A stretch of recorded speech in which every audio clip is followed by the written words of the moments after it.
Livestock guardians. Why are livestock guardians very important in like farmland? Well, in terms of like farms and stuff. Well, because to keep the livestock. Um, live, Livestock guardians have been known to protect the livestock against predators like sheep. Against wolves, coyotes, grizzly bears, etc. And they have. But why do a lot of farmers not get them?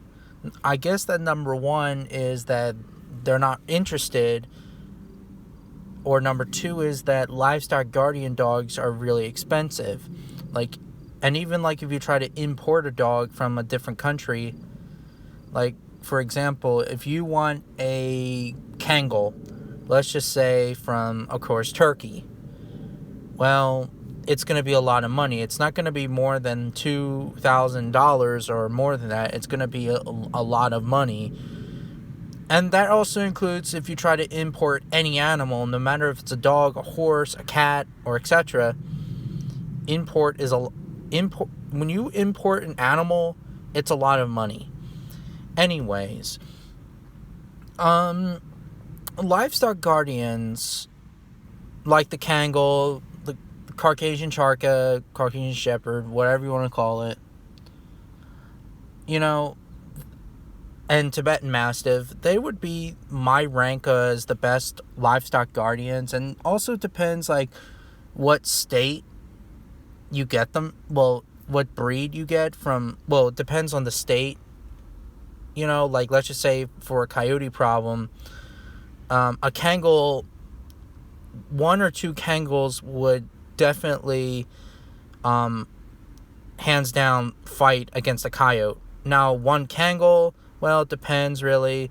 They might the coyotes might distract the Kangal, and the rest of the pack might destroy some of the livestock. But two Kangals would do.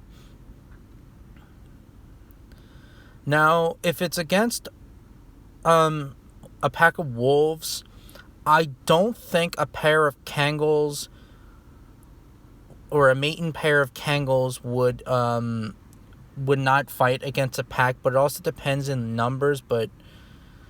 And it also depends on the pack, on the species of wolves, like gray wolves, for example, from like Canada or Wyoming or whatever. I think that a pack of gray wolves would give a pair of Kangals a hard time, or pretty much any dog a hard time. Now, if it's another breed, like let's just say a Caucasian Ovcharka or a Tibetan Mastiff, they're pretty big and powerful, and they have big, thick fur, or like a mane almost, like a lion's mane, and they protect the livestock and stuff, and they're much more larger and powerful than the Kangals. I think even one Caucasian Charka would probably beat a pack of wolves. Possibly, I don't know, but there's been reports on on Caucasian Charkas staring down a wolf in the blink of an eye. There's also been a video of two or three Tibetan Mastiffs that were chasing after a grizzly bear. Yeah. Livestock guardians are also pretty interesting because they even help an injured animal or a lost young animal from the livestock, and they will not quit. They will protect, that injured animal or a sick animal or whatever, until when the animal dies, they'll leave it. But they will guard it. And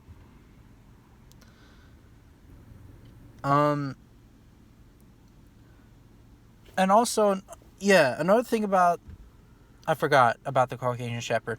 Another thing about Caucasian Shepherds is that Caucasian Shepherds they're they were bred from Russia, and it was a military and a livestock guardian dog.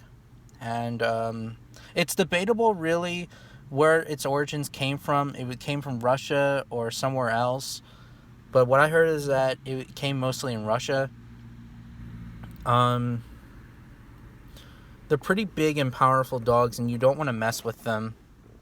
And they're still used for livestock guardians. Same with the Tibetan Mastiff. Tibetan Mastiffs, you know, they lived in, well, Tibet area, well, in the Tibet country of China. And they're big and powerful. And it's a force to be reckoned with. You know, livestock guardians they're no joke. Some livestock guardians have been known to kill wolves, and some have been just to warn them off. But, you know, I just wish that ranchers had them. But, again, not all ranchers can afford livestock guardian dogs like those guys, because it's a lot of money. I mean, they're a lot of money, and I guess that they just don't have the time. But that's just me, though. What are your thoughts on livestock guardian dogs?